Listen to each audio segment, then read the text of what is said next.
E come già anticipato nella scorsa puntata, oggi cominciamo con le trasposizioni su podcast delle nostre chiacchierate, delle nostre talk su Twitch con ospiti nazionali ed internazionali insieme ad Audible. Oggi abbiamo la nostra talk con Grant Howitt e Rollin Kuntz a proposito dei loro ultimi lavori, Orkborg e molte altre interessanti novità. Noi ci sentiamo la prossima settimana con la live insieme a il team di Aces Games, quindi Simone Morini e Vincenzo Pratticò.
Second start. This is the good of be on live. First of all, thank you very much to Mr. Grant Howitt, Mr. Rollin Kuntz, Mr. Eric Wolfson to join our Speaker's Corner here for you straight on Ubable channel. So welcome. Thank you very much for the chat on the support that told me how much this streaming live had a problem on the beginning, like the greatest things, okay? Now in Italian. Ragazzi, buonasera a tutti, grazie per avermi detto che il mio microfono bastardissimo non funzionava, adesso l'abbiamo fatto funzionare. Purtroppo la fonte era un po' ballerina. Benvenuti a tutti. Allora, non ho la mia mod, quindi dovrete avere pazienza con gli shoutout. Lo facciamo subito a Rensicchino che come giustamente ha detto mi sono autobannato il microfono, quindi non è un problema. Facciamo l'SO a tutti. Allora signori, buonasera e benvenuti allo Speaker's Corner. Chi abbiamo con noi? Ve lo dico subito, come ho detto prima. Abbiamo Mr. Grant Howitt, Mr. Rollin Kuntz, Mr. Eric Wolfson e io che sono Audible. Allora, adesso passo in inglese. Ladies and gentlemen, I'm very proud to introduce you Mr. Grant Howitt, Mr. Rollin Kuntz and Mr. Eric Wolfson. We are here to discuss about the world of tabletop RPGs, very special ones, because here we have two authors and illustrators that are very, very popular in Italy. They create some games that here are so popular. They are not considered as a mainstream of the tabletop RPGs, but we are here because Italy is very selective in games. So we decided to invite them because Phil Modena Play of this year, where Mr. Grant Howitt was as guest, the reaction of people for the author of The Spire that here is brought in Italy by the Isola of Ilion, it's huge, it's great. Even in the people that plays that play tabletop RPGs in every association, in every home, in everywhere, there is really a great response. Moreover, Mr. Rollin Kuntz. We are speaking about a double man. Come on, guys. Illustrator and game designer. Who plays Ragnarok had really big fun. And Mr. Eric can speaks about this very well because he played recently. Am I right, Mr. Eric? Yeah, you're totally right. And I really love the works of Rollin Kuntz and Mrs. Howitt, and I absolutely... Please don't call me Mr. Howitt. Okay, sorry. That's fine. It's Grant, okay? Then... It's like a Reservoir Dogs, no? Mr. White, Mr. Black, Mr. Green, yeah. no? Yeah. It's Sir Howitt. It's Sir Howitt since the knighting. Yeah, just as fun. No, I don't have any truck with that monarchy shirt. I wouldn't accept the knighthood if they offered me one. Okay. Sorry, Eric. We go straight with the names. With the names. Anyway, it's really a pleasure to be with all of you guys, and I'm really I can't wait to ask you many things. Something I already asked Grant at Modena. I don't know if you remember, but I will ask again for those who weren't there back in Modena in June, and can't wait to start all of this. Grant, remember only big guy that came there to ask about Orkborg. Surely. Anyway, I made the Italian part right now. Ok, ragazzi, stiamo parlando di due autori incredibili. Ok, stiamo parlando di due autori incredibili perché sia Mr. Grant Howitt è diventato estremamente popolare per il gioco in italiano che è The Spire. The Spire è veramente un gioco, insomma, incredibile, che ha avuto anche la sua espansione di recente ed è veramente molto giocato in tutti gli ambiti associativi del gioco di ruolo. Poi insomma Eric, che è come me appassionato di giochi, sa benissimo quale gioco rivoluzionario è stato. Comunque, detto questo, per Rollin Kuntz, che è l'illustratore di Orkborg e creatore insieme a Grant di questa mod di Morkborg, che ha avuto un grandissimo successo nel Kickstarter. Abbiamo lui che è illustratore e game designer tra l'altro di un altro bellissimo gioco di ispirazione OSR morkborgiana, ovvero Ragnarok, che appunto Eric ha detto di aver giocato, ed è veramente un party game estremamente divertentissimo. Ok? Assolutamente. Oh sì, scusa Eric. Poi ultimo ma non ultimo, il mio caro amico Eric, esperto di GDR, podcaster di Stranger Games su Spreaker, per cui andate a assolutamente sentirlo, !guests, per andare a vedere tutti i link dei nostri ospiti. Detto questo, torno un attimo in inglese. Okay, let's get back to English, guys, and let me tell you the first question that we are usual to do to our guests. Introduction. This is the worst part, okay? So the question is easy. Grant, who is Mr. Grant Howitt? Please, let us know. Mr. Grant Howitt. So I am a game designer primarily. Yeah. And a writer secondarily. I work in Sheffield, which is in the north of England. I live in the countryside now, which is lovely.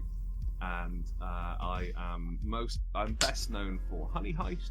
I'm best known for Spire and Heart, some other games that I've done, and also Goblin Quest, One Last Job, some other. Basically, I'm known for either big games about dying or small games about theft, and those are my two things that I'm excited about. I put out one page game a month, and I was overjoyed when Rollin got in touch with me and said, "Grant, I've had an idea for a game. It's based on Morkborg, but it's got orcs in it. It's called Orkborg." I said, "Yeah, sure, mate. Let's do it. Let's go." Grant, the chat told me one thing. Is it possible to raise a little bit up your volume or get closer the microphone? Is it possible? Probably. Let's see. Because they told me that you are very low voice and they would like to. Is this better? Yeah, this is better. You got the AC tone. Yeah. Yeah. absolutely. No, no. On chat, people said Grant looked like Thor, so I think that this is the best compliment that they can give you. Who's Thor?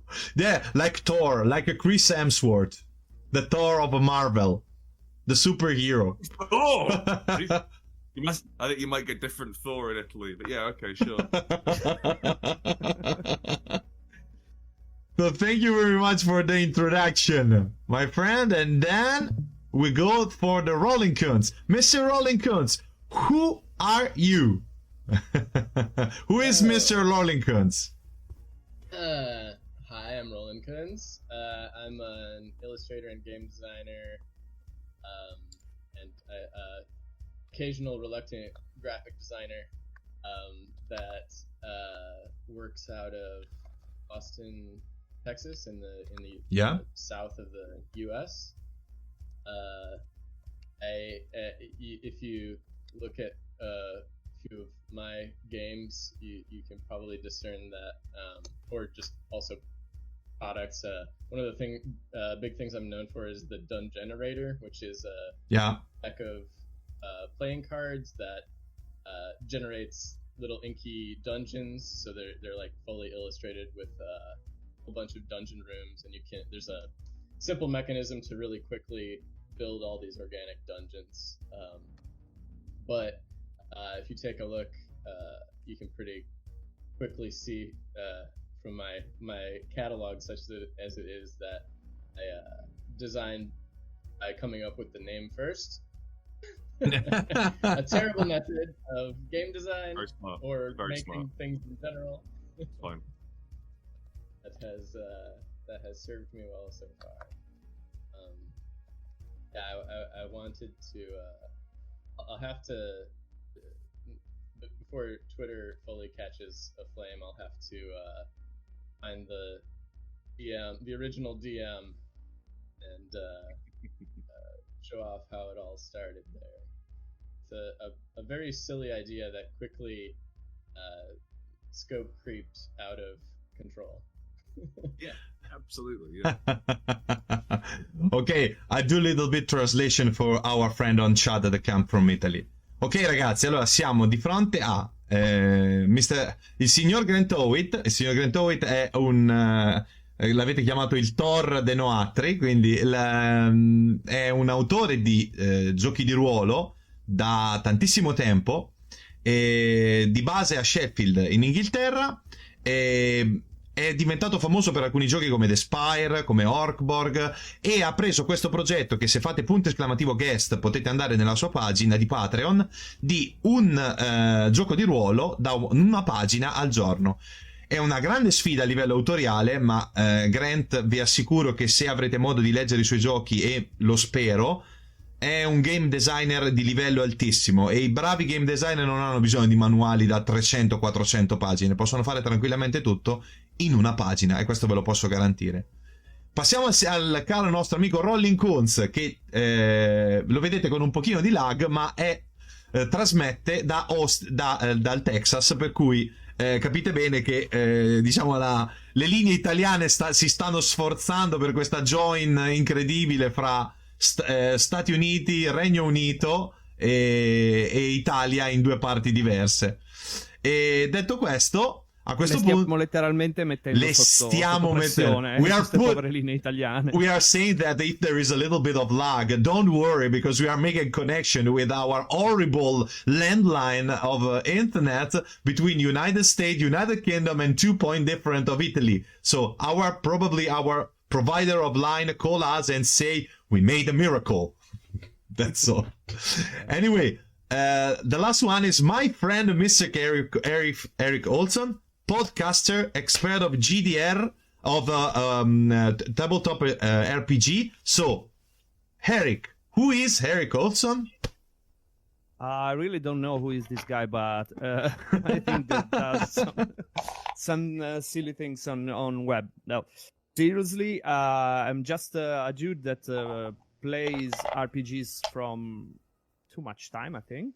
And I decided in 2000 and one, if I remember correctly, to start a podcast about unconventional games. Well, all the games that are new in the mechanics and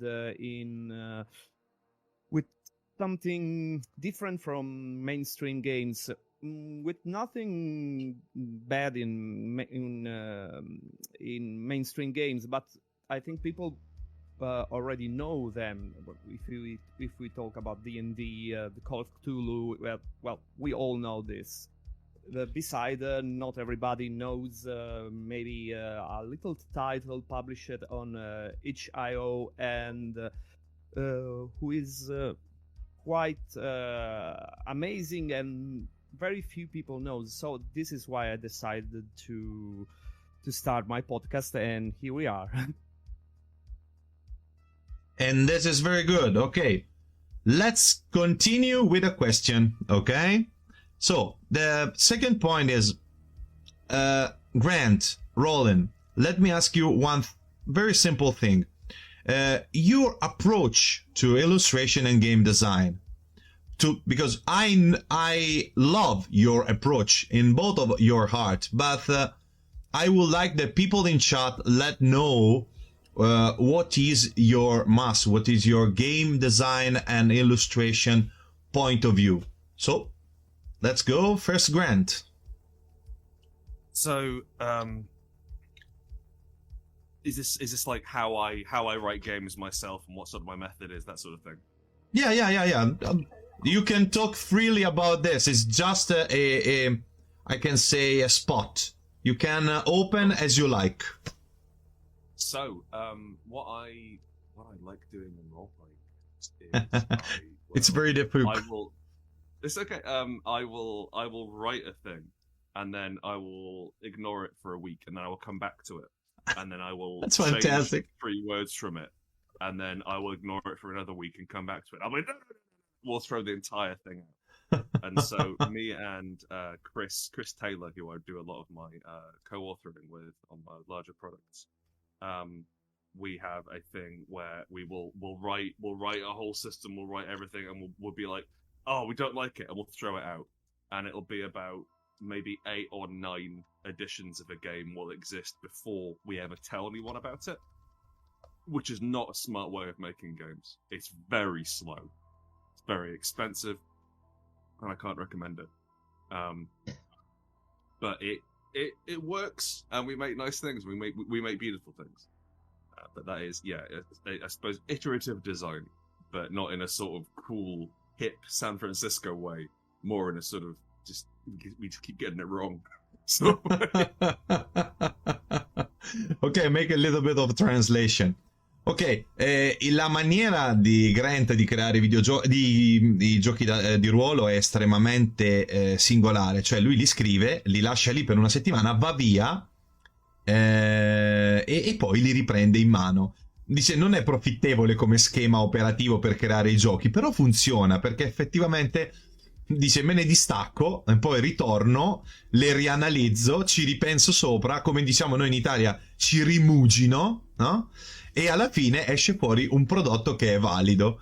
Diciamo che c'è questo rapporto di, penso da elastico, insomma, no? Quindi mi avvicino e mi allontano, mi avvicino e mi allontano, e alla fine escono fuori giochi magnifici, appunto, come, anche perché ragazzi, per creare un gioco con questo breve termine che sia coinvolgente, fatto bene, devi avere uno schema di lavoro. Ecco, questo è il suo, è questo qua, ed è molto curioso effettivamente. Ok, dear Rollin, it's your turn. So I've seen in the chat that I look like Dr. Blake, who I've just Googled. I'm not seeing it, I'm sorry. Yeah. It gets to be Thor. Yeah, no. It's a good beard. I'm a white guy.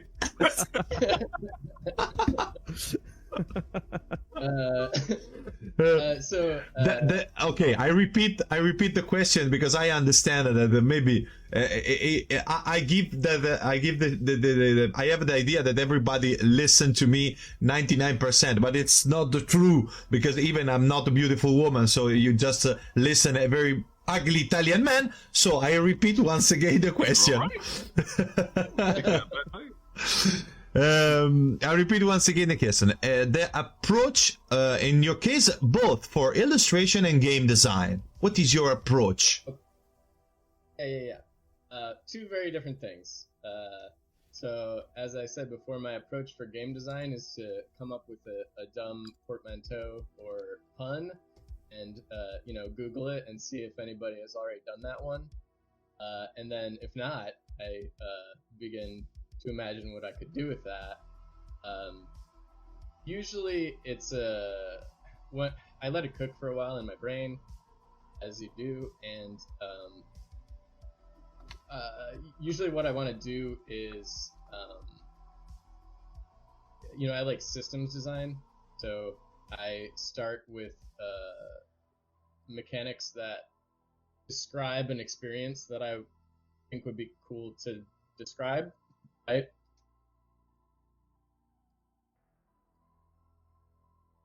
Oh. As far as, there are all kinds of different. We can talk about how Orkborg came together too, because it was a completely different process than that. Because I'm not writing the thing, and also we had a system that we were working off of. Right? Oh yeah, so easy. Oh yeah, absolutely.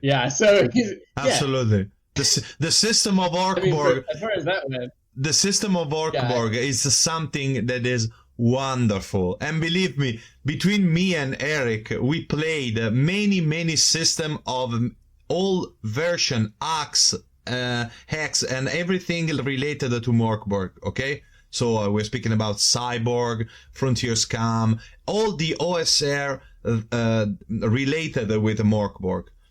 The easiness and the quick approach and the funny way to create each character in Orkborg is totally unique.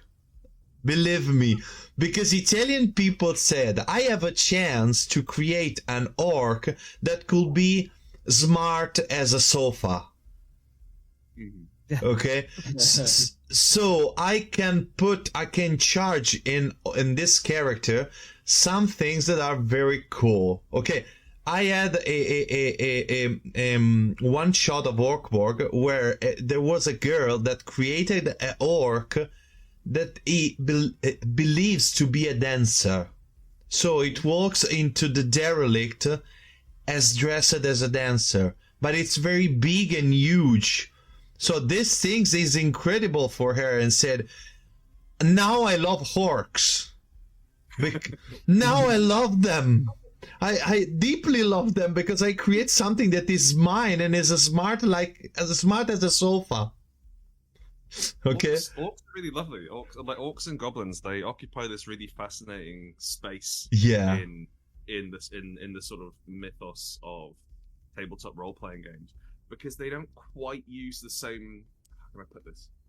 You know how, let's say, Deadpool.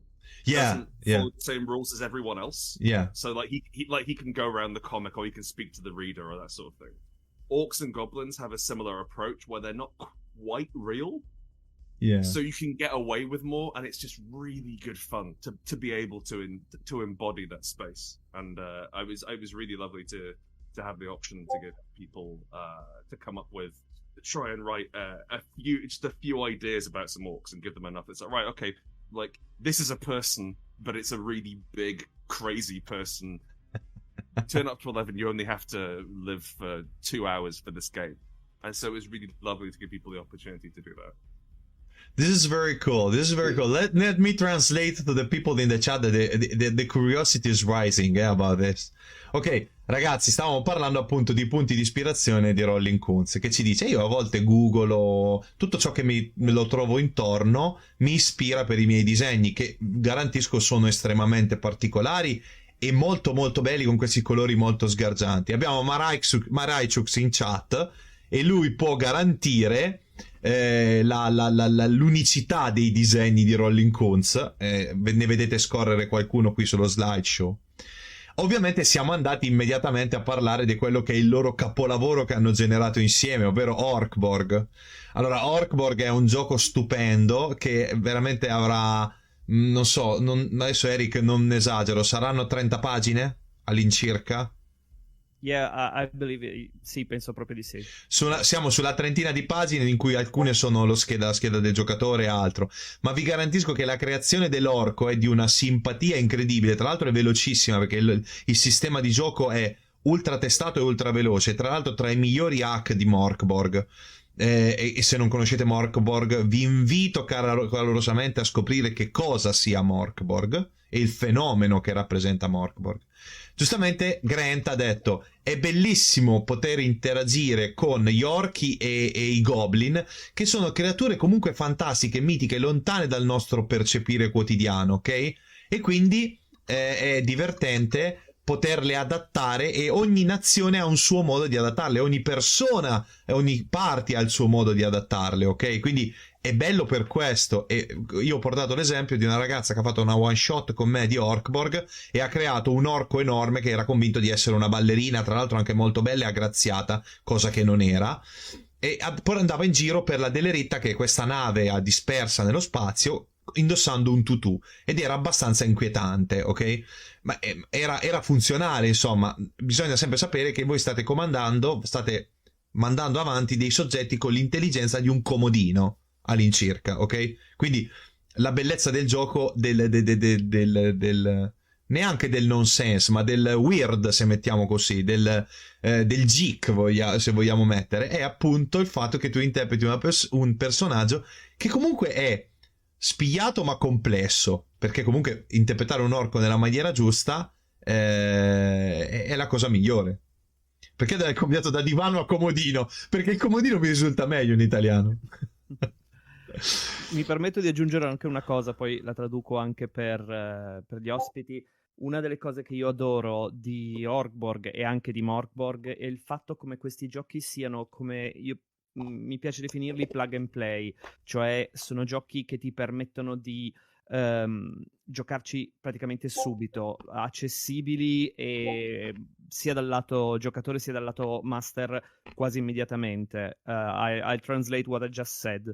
What I love about Orkborg and also about Morkborg is that those games are what I like to call plug and play.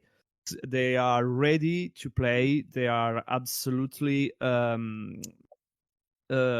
useful to just bring at the table from the game master experience and the player experience. You don't need a lot of prep. You don't need a lot of reading of the rules to the players.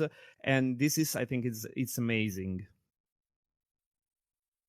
I see a question in the chat about if Orkborg is inspired by Warhammer orc lore, and so first of all, absolutely, Grant and I are both. I think. I mean, I don't want to speak for you, but I think we're both pretty. Yeah, my first family was orcs.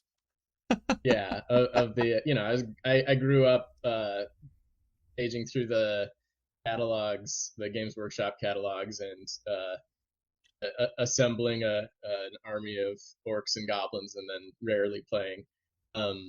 But those all the lore and all the art that cover those books of these orcs, it really gets across their lust for life. Like they're just so gleeful and joyful, even though they are heading towards catastrophe all the time, right? They're just happy to be there, happy to enjoy life, which I think is just lovely. That's what I love about goblins in general. When I thought of the pun, right, which was really just like lying there for somebody to make something out of. I first came across Grant through Goblin Quest back in the day, and loved it. And that was actually like the system of Goblin Quest was actually a big inspiration for Ragnarok as well, which is also about trying to sort of recontextualize death into something that could maybe be thought about joyfully, not like going to meet your demise, like not encouraging that, but like it's a hard thing to talk about. So it's nice to be able to put a positive spin on it. But I'm kind of getting off topic here. Anyway, I just knew that Grant was the person to approach about that. From your work on Goblin Quest, especially. I mean, the other work is also great, but that was the one that but relevant knew just for the project, I think.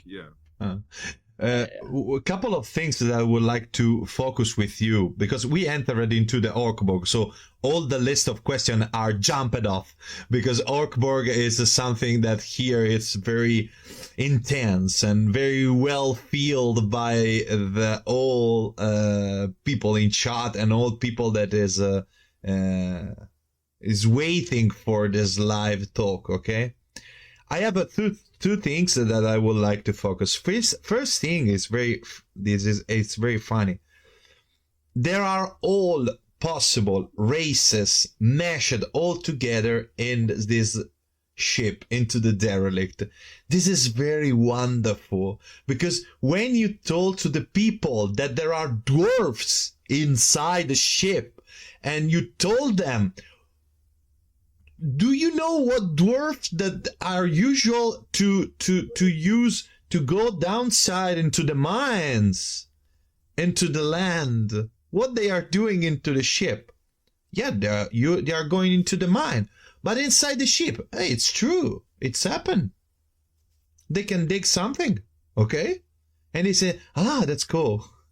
And the second thing is that they like it very much, and is, I think, the most important thing of Orkborg. When you speak about Morkborg, there is a question of the end, okay? The end of everything. The end of everything became in some game something that is a little bit, okay, I have to do, because it's included into the lore of Morkborg. I just tell you one thing. Another game like a Cyborg, okay? Cyborg, it's a very incredible game, okay? It's another story. I love it. But there, the end of the word, it's a little bit too pushed, okay? It's something that is not does not match very much with the incredible lore that they created as alternative of Morkborg Classic 1. Come back to Orkborg. Orkborg have something that is really unique, in my opinion. The end of Morkborg, so we smash this crap shit into a wall inside the space just to become a green wave. It's something that let people play with a very incredible freedom, because it's a mindset that is very uncommon into the Morkborg games that include the end of everything. Okay? Do you agree with my analysis or not? Yeah, that was 100% deliberate as well. So like we were adapting the idea. There's the old Warhammer idea of orcs rigging up a teleporter and then hitching a ride on a space hull and just going wherever they can. Yeah. And so I wanted to try and tap into that idea of like, well, this is boring. Where are we gonna go? I wanted to try and tap into that idea, but then take the ideas of Morkborg, which is like the world is ending. And in Morkborg, the world is ending. Oh, and it's sad. Oh, it's terrible. Oh, everyone's dying. A lot of I think I'm gonna say about 80% of the omens which you can roll in Orkborg, pretty good as far as orcs go. It's like, oh yeah, everyone's partying because inexplicable drum and bass is playing all the time on the ship. And for me, I wouldn't want inexplicable drum and bass playing all the time, but for orcs, oh, that's great. And so taking the idea of they really love fighting. They really love explosions. And like for us as well, I think I made them a bit more human than orcs make them. So they like big parties. They like music, and I wanted to talk about the sort of the different kinds of music that orcs like, because they're people, you know. And then to take that and then say like, right, okay, the world is going to end once you've got 6 of these things, you know, on your 6th roll, and that's really good, and you can't wait, and you're trying to make it go quicker. Right. Brilliant. Like, I don't really I don't play games for a very long time. I don't do long campaigns. Never really got the knack of it. And so I'd much rather have a game which ended before.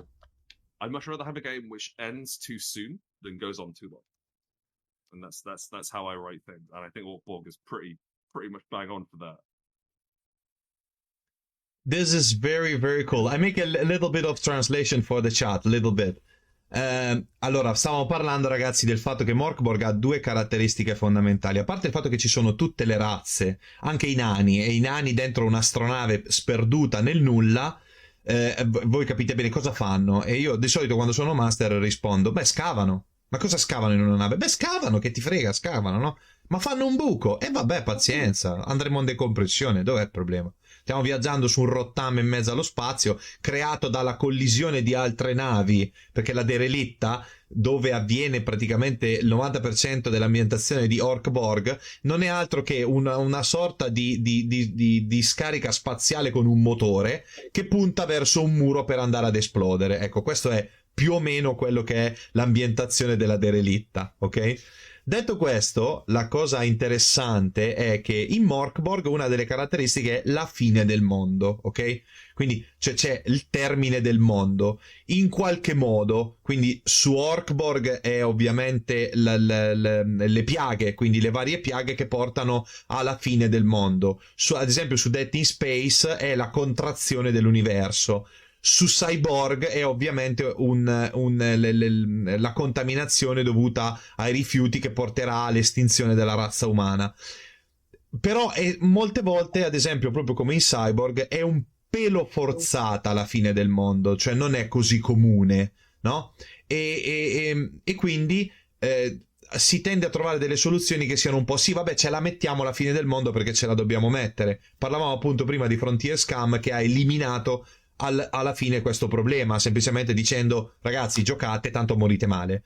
Detto questo, appunto chiesto a Grant il perché di cioè la vera funzionalità di questo gioco, che appunto ti dice, libera i giocatori con questo mindset che gli dice, voi vi schianterete nel nulla con la vostra nave e farete in modo che questo avvenga, e il vostro desiderio di vita, la vostra massima gloria, un po' alla Mad Max, capito? Ammiratemi, no? È quella di schiantarti e di diventare praticamente polvere di stelle. E questo è bellissimo perché libera molto il giocatore, lo rende libero di fare praticamente qualsiasi cosa, che è un divertimento enorme per il giocatore, ma è anche un'enorme sfida per il master, ok? Sei d'accordo con me, Eric? Vuoi aggiungere qualcosa? Assolutamente sì. E sì, forse sono d'accordo sul discorso che sia un po' forzata in Cyborg, anche se ha un twist finale. Sì. Adesso non voglio fare spoiler. No, silenzio. Ha un twist finale, però sì, in effetti forse se ne poteva fare anche a meno, e il fatto che poi ce ne si sia liberati in alcuni altri giochi più recenti sia forse bene, perché ha particolarmente senso in Morkborg. Esatto. E a questo punto invitiamo Salen a parlarne direttamente in live, così almeno ci proviamo. Ok, let's get back into English. Sorry if I make it a little bit long, but I would like you to explain what we said in as much as possible comprehensive way. And no, this is great. It's very relaxing. You know, I can just kind of take a little break. I speak a bit of Portuguese and French, so Yeah. I can understand about maybe 25% of what you're saying. Yeah, Okay, cool. maybe I was too quickly. I tried to slow down a little bit so you can follow me. You're fine. Speak for Italian. You're fine. Your English is great. Let's just stick with that. Oh, thank you very much. I appreciate it very much when people that speak so good English like you tell me that my English is good. So thank you very much. No worries, Bill. Anyway, I have a question for you that is, I think is very important. It was on the list of the question that we discussed, but it's very important because I would like to know where you came from in terms of your creation, design, and art. So the question is easy, Grant. Who is the people, the games, everything that inspired you when you started your career? Games Workshop, as mentioned. I really like the work of Andy Chambers, Rick Priestley, Jervis Johnson. I thought they had like the way in which that they would make worlds and give me access to those through the books. I think there's been a movement in like the Games Workshop fandom recently where the books aren't the story, the codexes aren't the story, the art isn't the story. What Warhammer is your little guys, and when you play around the table, that's what Warhammer is. And so being able to feel as though that there's this huge, terrifying, strange, beautiful, ugly world, and they're like, "In you come, tell us a story." You like carve out your own bit. So I really like that. I really liked Terry Pratchett when I was growing up. I thought that his means of doing fantasy was very thoughtful and very funny and very clever. I like the way that he used words. What else? Let's go with that for the two. Yeah, your reply is very interesting because Games Workshop is sort of a mom of everybody. No, at the end, even for the role play, the TTRPGs. With Warhammer Fantasy, with 40,000, with all the games related to the Games Workshop lore, it's something that gives really the alternative to the Dungeons and Dragons and Vampires Dominion, okay? Because when you think about the fantasy, you speak about Dungeons and Dragons, that's for sure, no? When you speak about the dark, you speak about the world of darkness, so vampires, werewolves, mummies, and so on. But when you speak about the space, or when you speak about demons, the thinking goes to Games Workshop, okay, and to these figures that you'll find everywhere from video games, from TTRPGs, miniatures, no. Who at the end the question is easy. Who doesn't know the Ultramarine? Everybody knows Ultramarine. So at the end, it's exciting kind of space marine. Yeah, it's a topic. It's a topic. So at the end, who don't know? This is why Games Workshop, when you pronounce this word, probably arrive you with the trademark police and say what you said. You know what? We really wanted to call it ORK, because that would make much more sense. But ORK is a registered trademark at Games Workshop, and we didn't want to. But that's the thing. Like, we're not big enough to sue, and if they did try and sue us, we'd sell so many books. So come at us. Fine. But we wanted to try and make it so it's not a space Hulk, it's a derelict. It's not it's Doom. It's like we've moved everything around a little bit, but I guarantee you every single person who plays Orc will go wah at some point and call it a space Hulk. Yeah.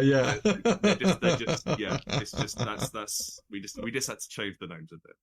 So we can expect as a expansion of Orkborg something about the derelict marine.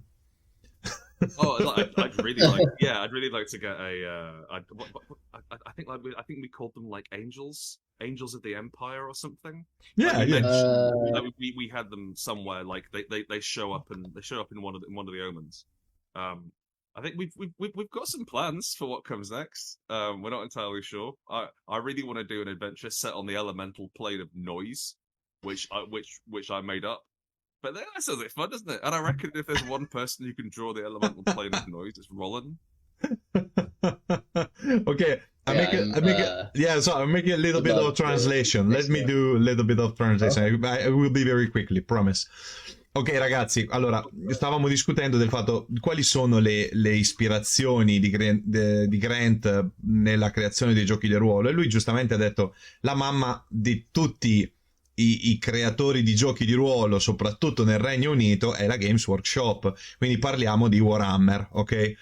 E giustamente chi non si è ispirato a Warhammer dalle miniature, dai giochi di ruolo, dai videogame, ragazzi, insomma lo Space Marine, l'Ultramarine, sono termini che oramai sono di uso comune in tutti noi secchioni, nerd, chiamateci come vi pare, però poi alla fine sono termini che sono diventati di uso comune, quanto che ne so, diventi oppure scheda del personaggio. Ecco, io penso che oggettivamente bisogna trarre ispirazione da queste cose. Poi sulla politica della Games Workshop noi stendiamo assolutamente un velo, non è qui il luogo per disquisire la politica di gestione della Games Workshop, però è indubbio, come ho detto sopra, che è la mamma di tutti noi.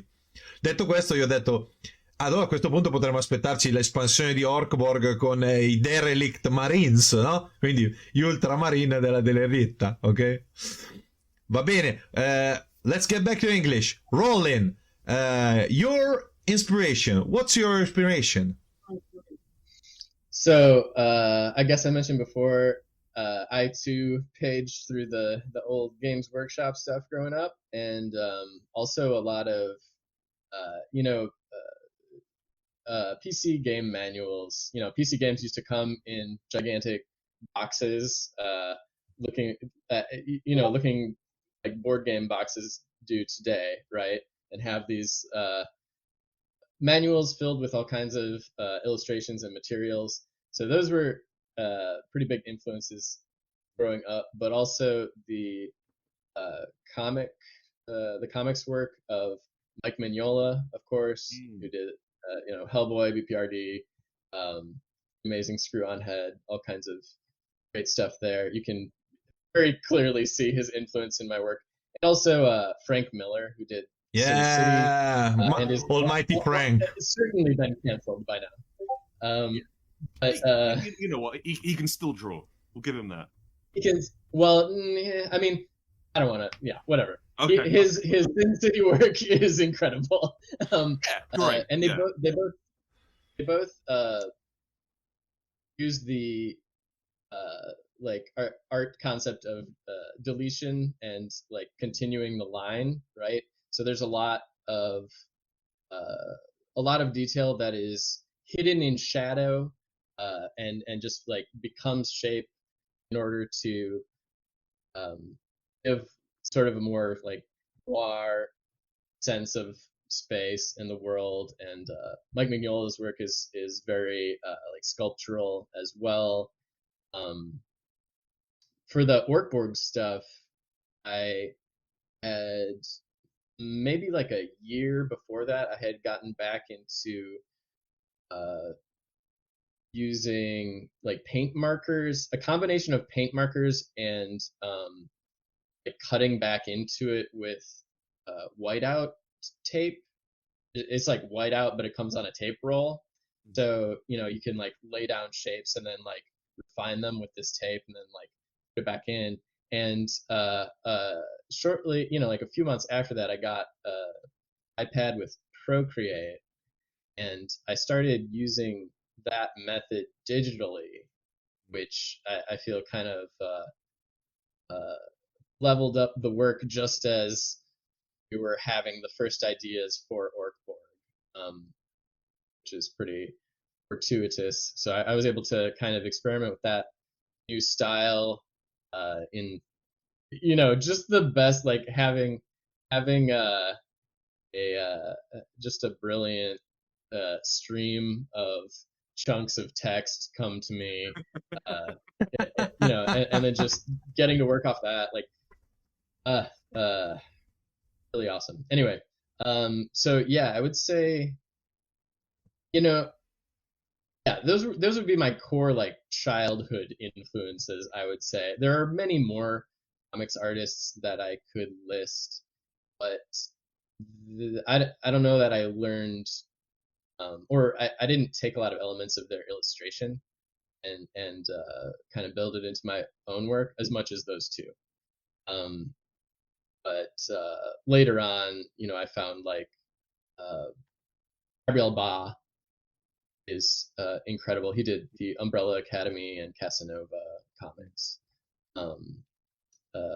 And Eduardo Riso, who did 100 Bullets and a ton of other noir stuff, where he uses a lot of that same sort of deletion, but actually uses a lot more of the outlines and profiles of characters in his work, which is I guess I have worked that a little bit into the work stuff. May I trigger a little bit, Rollin? I show you one thing. Yeah, sure. This is the original manual of Duke Nukem 3D. So you told about manual. I think that this is one of the things that I appreciated, because I had here on my desk, and I said, when he said, okay, the manual of a video game, and I said, who's better than Duke Nukem? Anyway, Eric, vuoi fare tu la traduzione di questo giro? Dai, di questo cavallo. Più che altro avevo una domanda. Vai, spara. I found absolutely amazing how your style, portrayed the orcs. I think was it fun to finally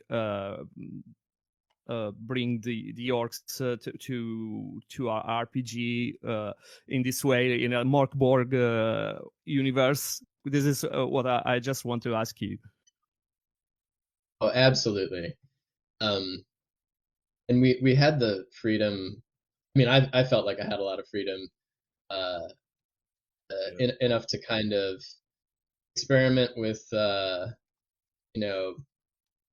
making them feel substantially different from the Games Workshop stuff.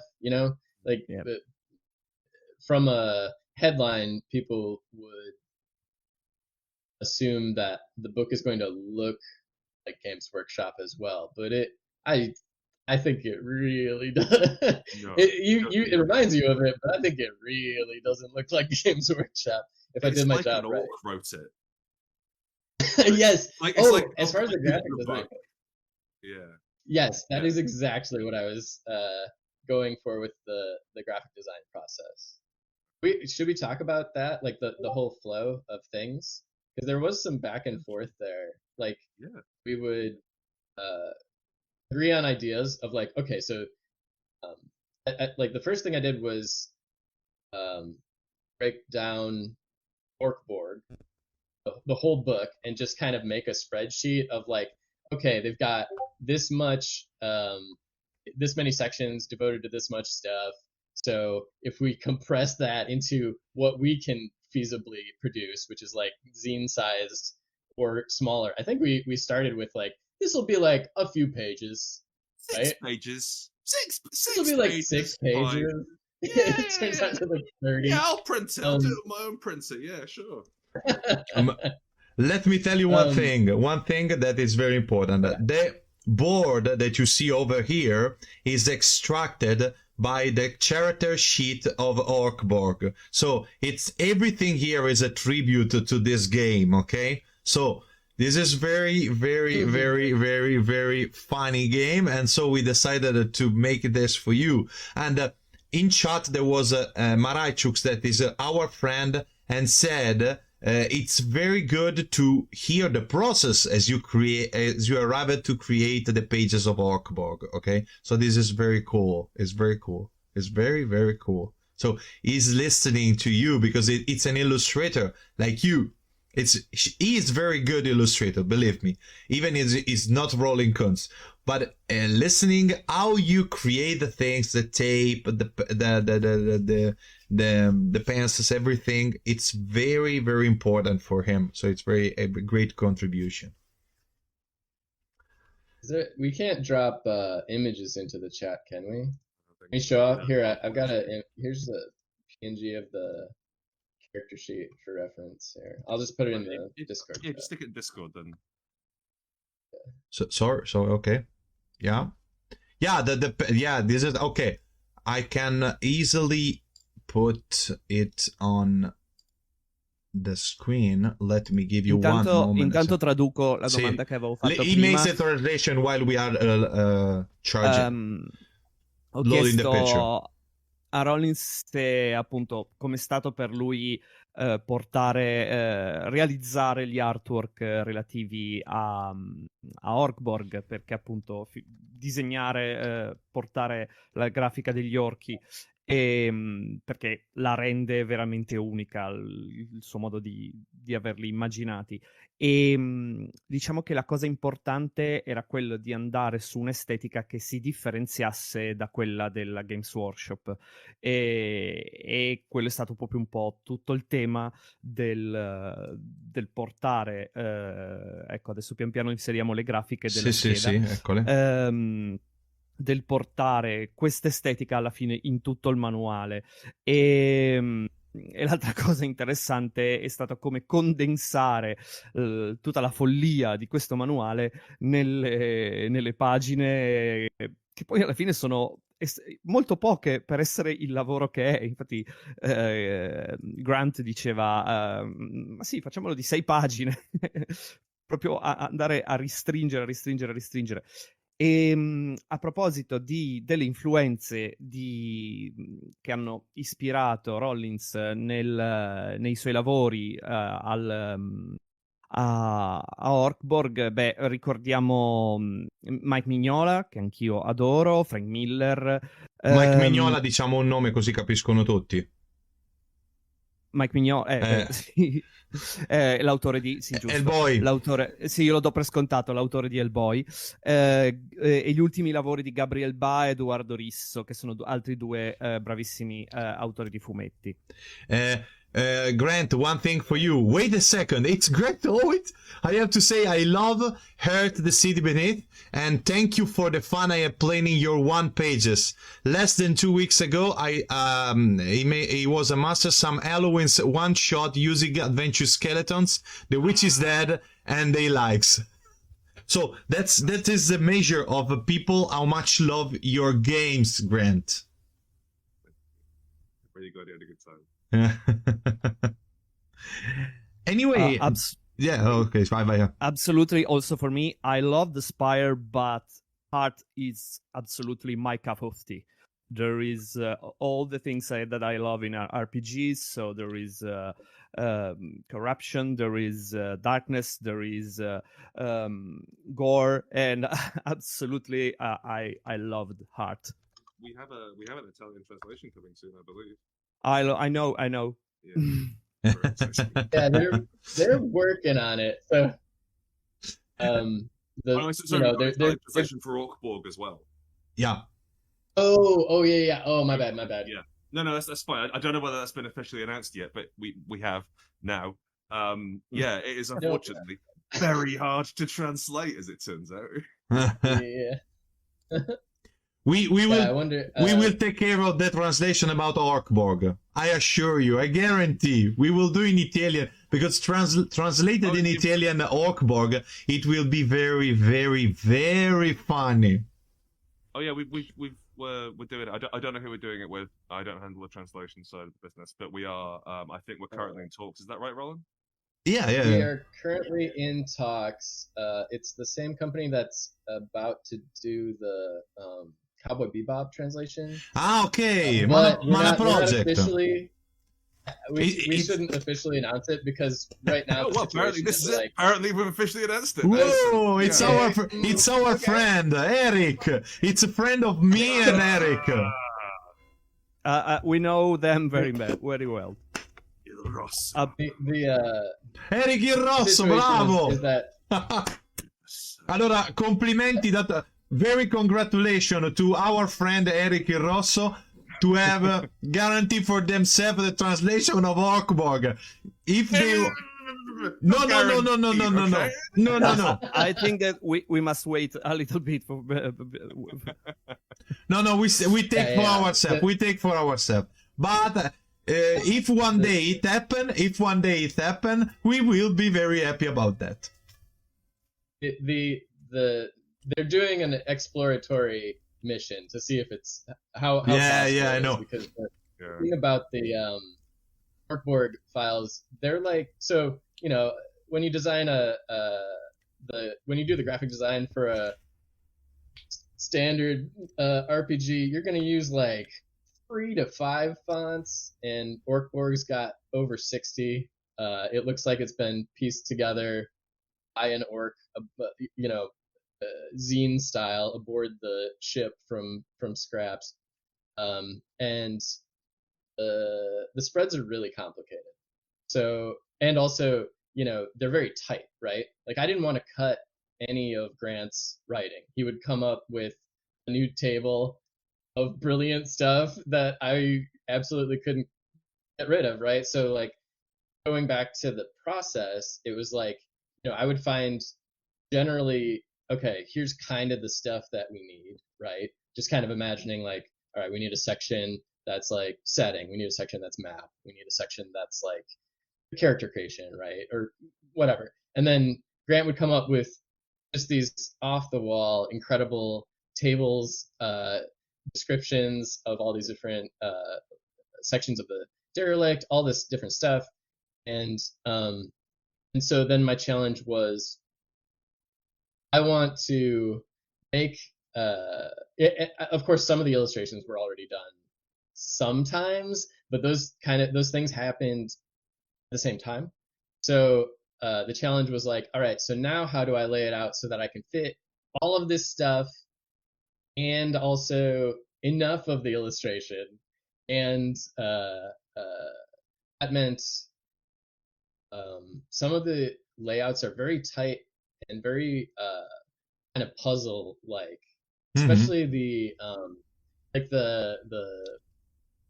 modules of derelict. Yeah, the Doom. The Doom Heaven. Piece of Doom, right? And the Orkborg character sheet was that took some iteration. Okay, so that was tricky. I have a quick request. A quick request that I had in these days when I spoke about this in this talk with you. It was a kind request. The people is absolutely astonished and amazed by the small goblin under the feet of the Yield priest. Okay, so they asked me, please do officially the character of a small goblin, okay? Because a small goblin, it's something that everybody would like to play, okay? Yes, please, me. I'll do you one better than that. I'll do you a character which is 6 goblins.